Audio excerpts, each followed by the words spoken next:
Terrorists and occupiers executed 2 elderly civilian men carrying a white flag with a drone. The largest oil refineries in Russia are burning again, while GUR special forces break into Crimea. Budanov, Pokrovsk, footage of the Ukrainian special forces operation has appeared. Partisan activity is intensifying in Russia, with mass sabotage spreading across the entire country. Russia is bypassing sanctions to purchase Western components for the development of its nuclear sector. There will be more Shaheds, and they will be smarter. Russia is improving its strike drones, and they are being helped in this by people from America. Putin wants to rule until he is 97, but just in case, he is already preparing his 10-year-old son for the presidential seat. Hello, my name is Yulia Kokan, and right now here are the main stories. But first, please like this video and subscribe to our channel so we don't lose each other on YouTube. For yet another night in a row, it's been literally blazing for Russians. Just take a look at these striking shots from the Russian oil refinery and the Sibir chemical plant.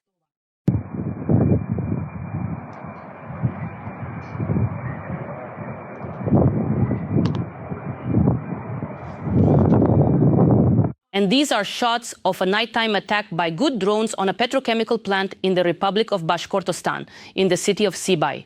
Sterlitamak?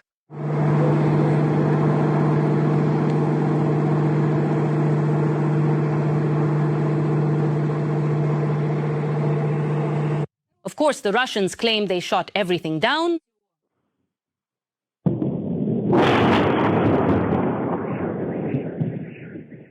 And here are shots from occupied Crimea and yet another batch of demilitarized expensive military equipment.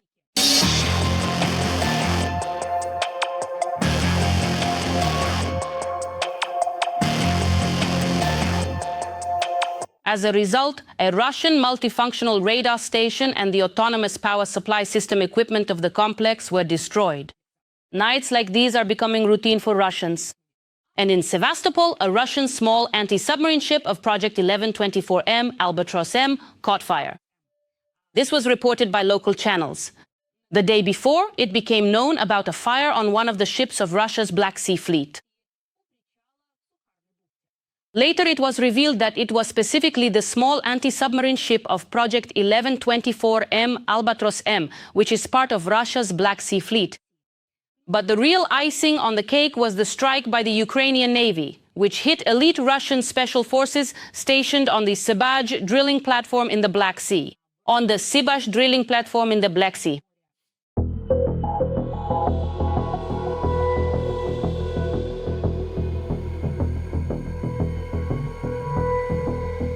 In addition to the technical reconnaissance and surveillance equipment of the Russian occupiers, an enemy anti-tank missile crew was destroyed.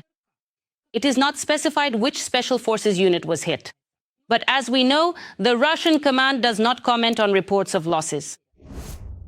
And now, regarding the situation at the front, in Pokrovsk and Myrnohrad, the operation to clear out the occupiers continues. This was reported by the 7th Air Assault Corps.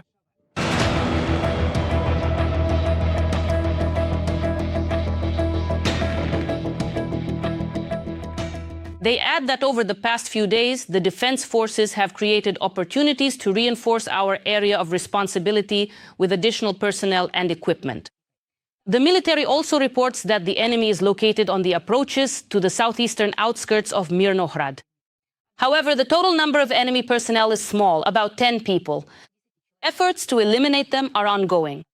And here is how the Russians are treating civilians in the Kharkiv region. There, the occupiers executed 2 elderly civilian men with drones as they walked with a white flag. There was also a dog with them, which was killed as well.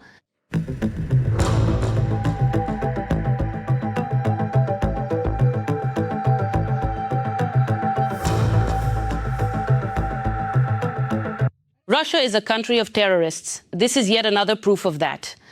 At the same time, President Zelensky stated that the operation in Kupiansk is still ongoing, but everything will be cleared up. Zelensky also spoke about other settlements. 30% of all combat actions are taking place specifically in Pokrovsk, and 50% of all KAB deployments are targeting Pokrovsk. In addition, the Ukrainian armed forces have cut an important road on the Dobropilya salient, putting the enemy group at risk of being split up. This was reported by the Ukrainian resource. Militant. Intense fighting is currently ongoing on the Dobropilya salient. After the enemy's active operations, Ukrainian Defense Forces units carried out a series of local counterattacks, advancing to the southwest of Volny and Novy Shakov. This information was later confirmed by Commander-in-Chief Syrskyi as well. In total, 188 square kilometers have been liberated during the operation near Dobropilya. I never cease to admire the courage and heroism of Ukrainian soldiers. They are holding the front and standing up to a vast horde that greatly outnumbers them. That is why I urge everyone to support the armed forces of Ukraine, and if you are unable to support them financially, write words of encouragement to them in the comments. I know they're watching us. Great news. Agents of the partisan movement Atesh carried out a successful sabotage operation in the Russian city of Kursk. A relay cabinet at a local communications tower was burned down. This was reported on the Atesh Telegram channel.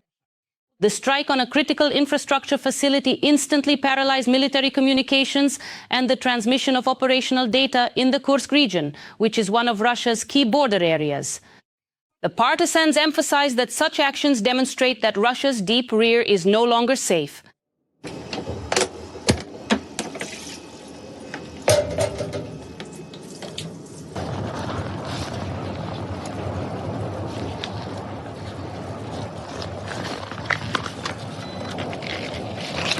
But that's not all.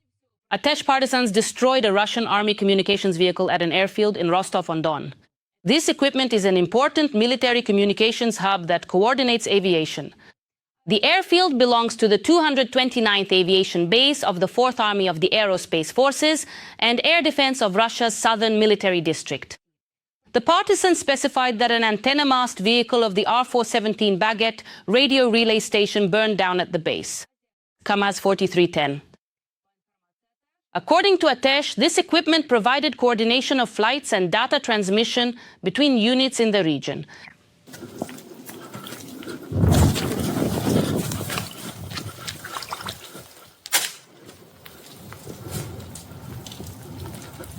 And now the cherry on top. Atesh partisans announced strikes on the FSB in Bryansk, specifically during a nighttime operation. A power transformer that supplied the building of the regional FSB office in the Bryansk region was disabled. Because of this, according to the Partisans, the center was temporarily left without power during a scheduled inspection from Moscow. The statement emphasizes that during the operation, chaos reigned inside the building, and the work of coordinating message transmission was paralyzed.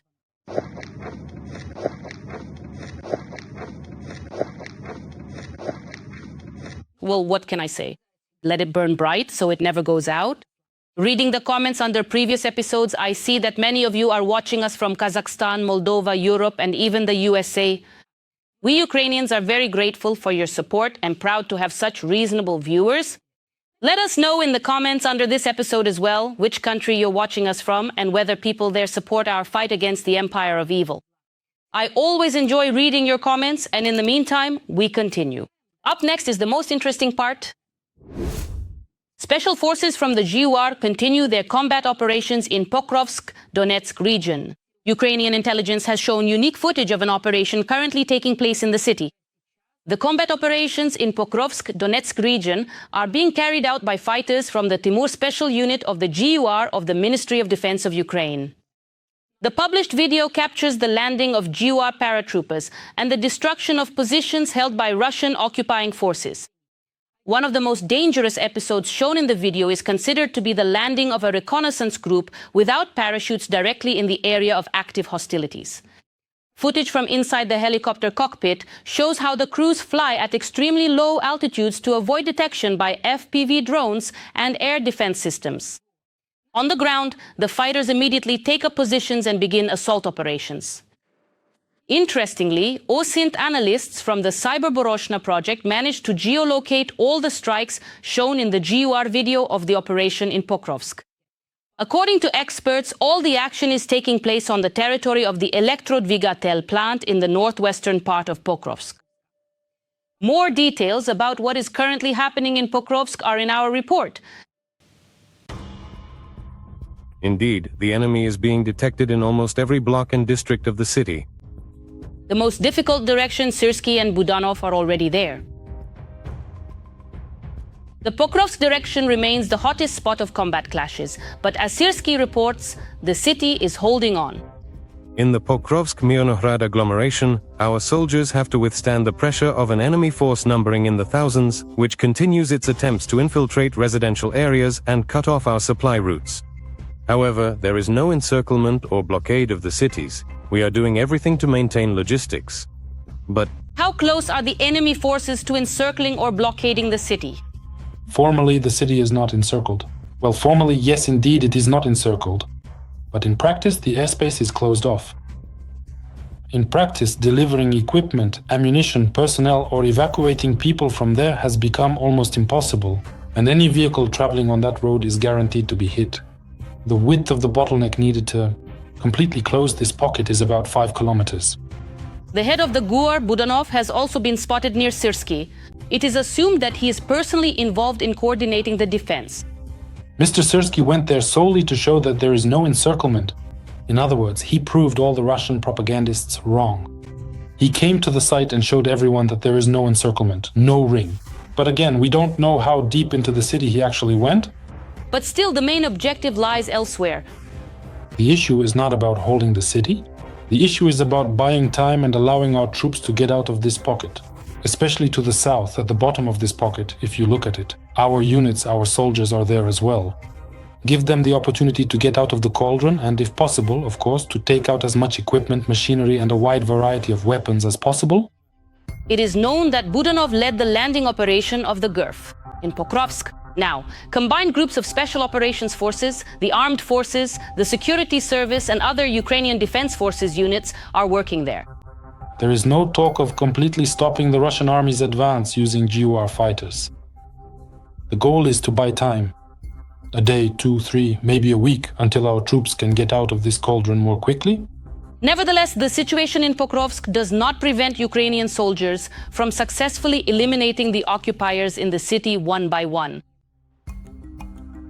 Ukrainian troops have held the city for more than 13 months, since the moment when, according to the Russians' plan, it was supposed to fall. But Ukraine will not lose because of the loss of the city. Ukraine has gained time here, for itself and for the Europeans.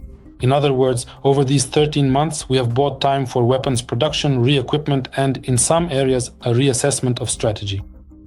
The Russians, without exaggeration, have lost time. In other words, they have wasted it.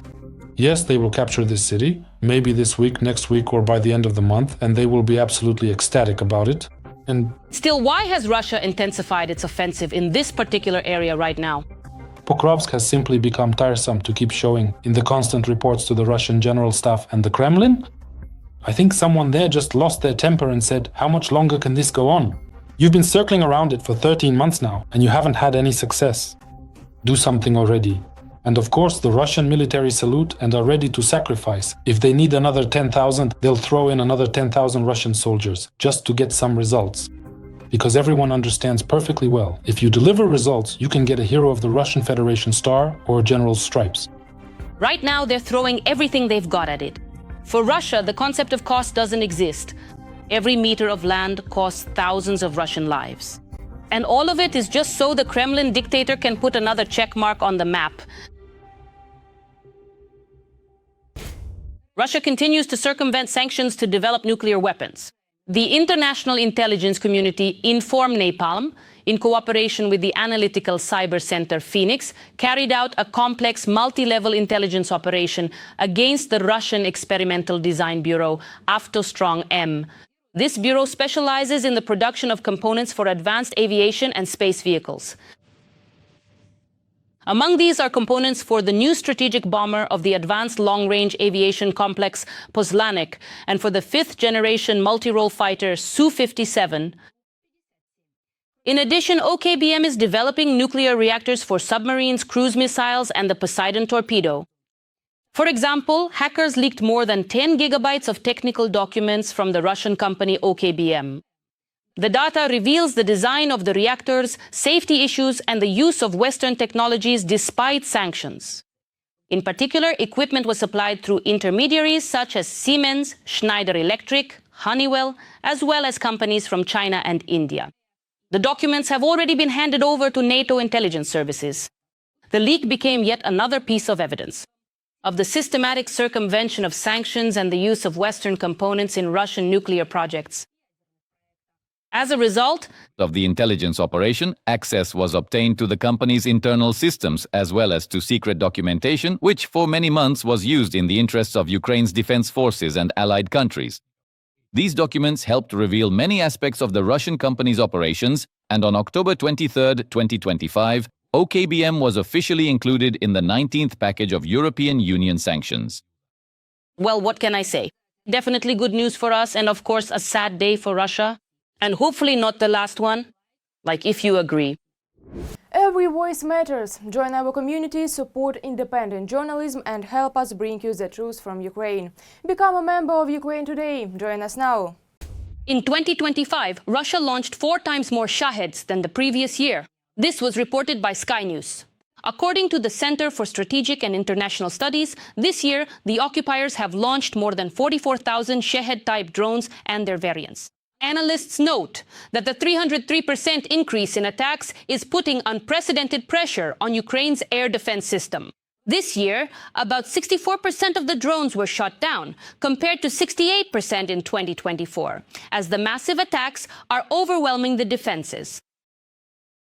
The more drones Russia sends, the harder it is for Ukraine's air defense system to intercept them all. And when the so-called kamikaze drones break through, the damage is significant and the number of casualties can be high. Data from the UN Human Rights Monitoring Mission in Ukraine shows the devastating consequences for civilians from Russian missile and drone attacks in Ukraine this year. From January to September 2025, at least 494 civilians were killed by missiles and kamikaze drones. In addition, the Russians have improved the Shaheds, making them even harder to intercept now. And the most troubling thing is that the American side is actually helping the occupiers with this.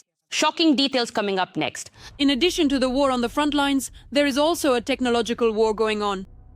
Our enemy is, let's say, technologically dangerous, cunning, and unpredictable, because they can change everything in an instant.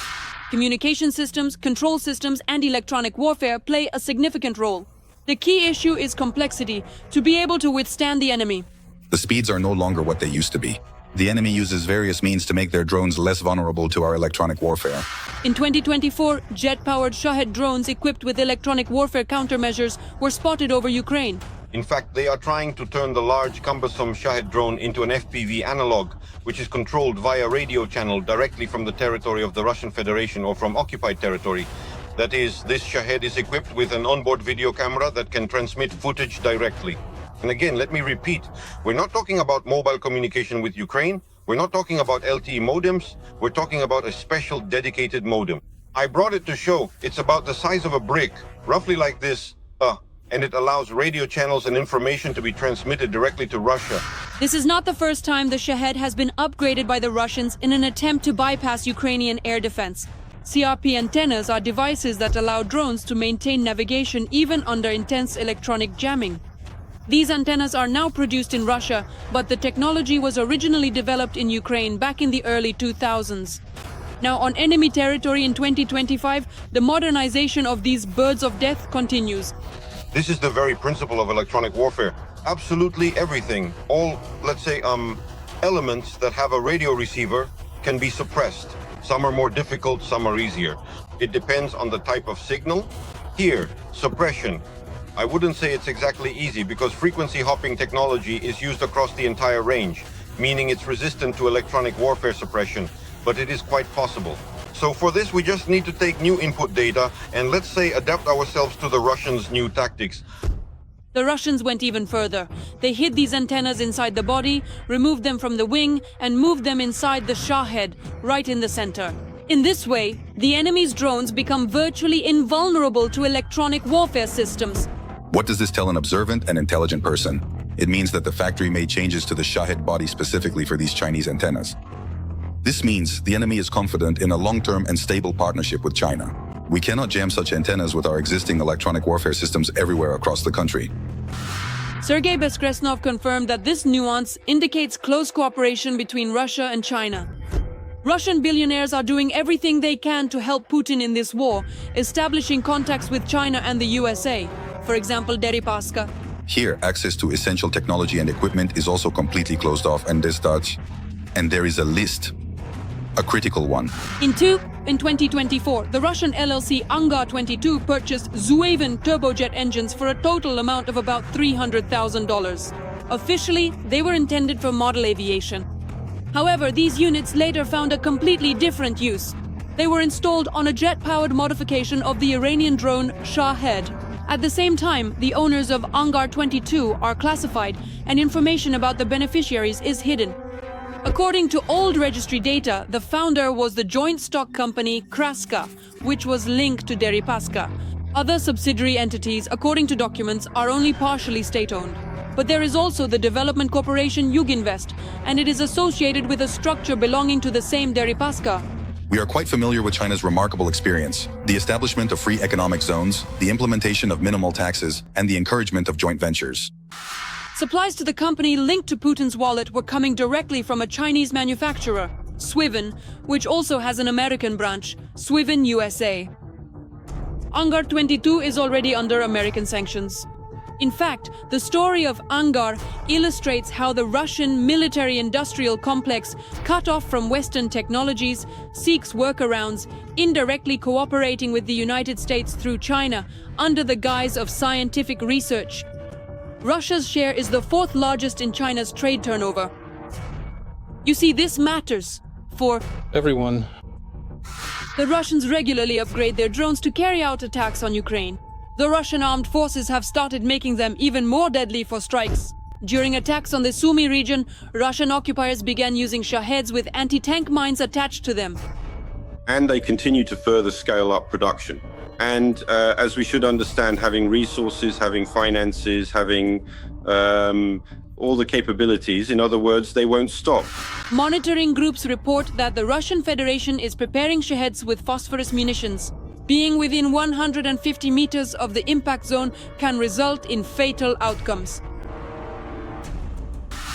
The Kremlin is betting specifically on cheap kamikaze drones, not on missiles, which is why they plan to increase the production of Shaheds and other types of UAVs.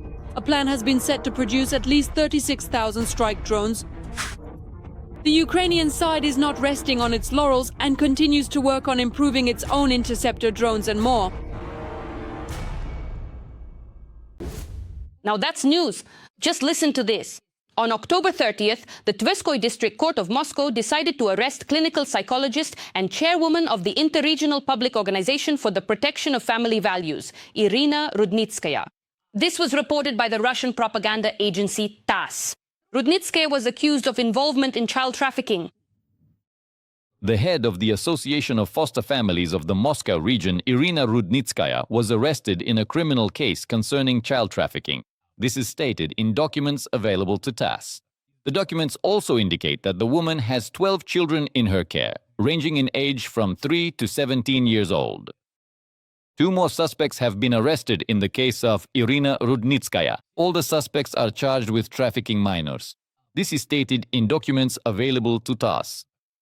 Irina Rudnitskaya was previously referred to as an associate of Maria Lvova-Belova, the Russian Commissioner for Children's Rights, against whom the International Criminal Court issued an arrest warrant in 2023 for involvement in the forcible removal of children from Ukraine to Russia. Rudnitskaya was also the guardian of 17-year-old Ukrainian orphan Bohdan Yermokhin, who was taken out of Mariupol. His parents died when he was 8 years old.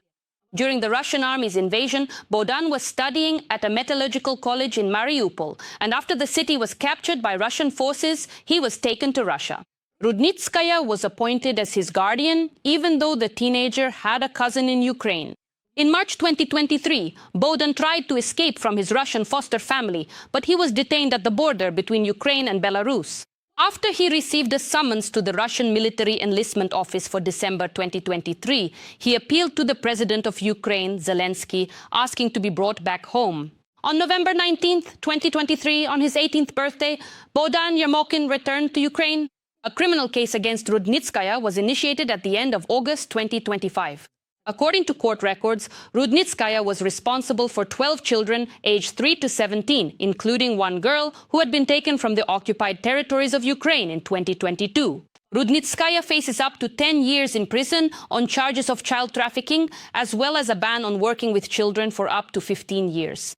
Rudnitskaya's lawyer stated that he would appeal the arrest and ask the court to choose a preventive measure for the accused that would not involve isolation from society for the sake of the children. TASS reports that Irina Rudnitskaya has admitted guilt in the child trafficking case and regrets her actions. Russian President Vladimir Putin wants to remain in power until 2050, writes the British tabloid Daily Star, citing investigative journalist Ilya Davlyatic. According to his information, 73-year-old Putin, who has already been in power in the Kremlin longer than any ruler since Stalin, would like to remain in power until the age of 97, and then, possibly, hand it over to his son, Ivan. He is currently 10 years old, and in 2050, he will be 35. Let's look at the details next. The Russian dictator Putin has already ruled longer than many of his predecessors, and this new publication only adds fuel to the fire of rumors. According to the British tabloid, he allegedly wants to stay in power until the age of 97. Do you really think that people will be able to live to 150 years and beyond in some? Yes, I think it was when they were heading to the parade, the chairman mentioned this. Well, yes, this topic was actually actively promoted by Mr. Berlusconi at one time, indeed. His power is so concentrated that the question of when he will leave now sounds less like an expectation and more like rhetoric. The constitution was rewritten, the term limits were reset. He can remain president until 2036. Modern wellness methods, medical treatments, and even various surgical procedures, such as organ replacements, allow humanity to hope that an active and fulfilling life will continue in a different manner than it does today. But the plans, it seems, are even broader. Putin's inner circle is reportedly overseeing projects related to life extension, in which his eldest daughter, Maria Vorontsova, a doctor endocrinologist involved in scientific initiatives, is also participating. We know that Putin's eldest daughter, endocrinologist Maria Vorontsova, works in this same field. In a field where, much to the delight of the ruling elders, technologies of the distant future are mixed in, genome editing so that cell division over time does not degrade, and 3D printing of entire organs, as well as all sorts of otherworldly clownery, like meetings with shamans. It may not be a coincidence that we recently noticed a video where Putin and Xi Jinping discuss how human life will become significantly longer, as if preparing for a new era in which both the state and its leader will remain in power much longer. In the past, people rarely lived to 70. Now at 70, you're still a child. To which Putin replies, with the help of biotechnology, organs can be replaced endlessly. People will even be able to achieve immortality. To which Xi Jinping responds again, some predict that in this century, people will be able to live up to 150 years. Obviously, there will be no retirement. He clings to power, controlling not only today, but the coming decades as well. And everything around him says he has no intention of leaving the political stage for now. We have long known that the president of the Kurchatov Institute, Mikhail Kovalchuk, is not only obsessed with the genome of Russianness, not only talks about genetic weapons aimed exclusively at Slavs, but also heads large-scale research in the field of aging and its prevention. A leader who has set a record for time in power, a management school without a successor, and scientific technological projects which the family is integrated into. All of this forms a troubling image, the image of a person who is not just counting on another term, but on a long-term life in the seat of power. There's nothing surprising about the fact that when they meet, two elderly dictators discuss how to cheat death. Just as there is no doubt that this question occupies their thoughts more and more with each passing year. How to stop the perfect moment and make sure the future never comes. Because in that future, they do not exist, which is absolutely unacceptable. If the sources are to be believed, the price for this has been and remains extremely high. Not just for him, but for the entire system in which he has become the center. Blackmail, threats, intimidation. These are the classic tactics of the Russian army. A Russian soldier published a video in which the commander of an assault platoon, Yuri Babakov, with the call sign Pitersky, threatens his subordinates. If you don't follow orders, if you refuse your assignments, I swear on my mother, I swear on my children, I will personally shoot each one of you. I'll report you as missing, and then I'll shoot each of you. Yes, you heard that right. During the briefing, Babakov stated that if his subordinates did not follow orders, he would personally wipe them out. I don't give a damn if you have permission.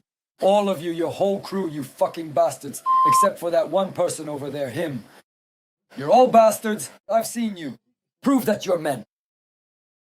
Now go ask each one of them. After that, Babakov demands that each of them confirm on video their willingness to carry out the assignments. And by the way, this same Babakov received the Medal for Bravery 2nd Class in June 25th. Personally, I'm not surprised. Are you? Write in the comments. What do you think of our news? Let us know what we should change to get better. we will definitely take it into account. In the meantime, please like this video to support what we do, and be sure to subscribe to our channel, Ukraine Today, so you don't miss future episodes. See you!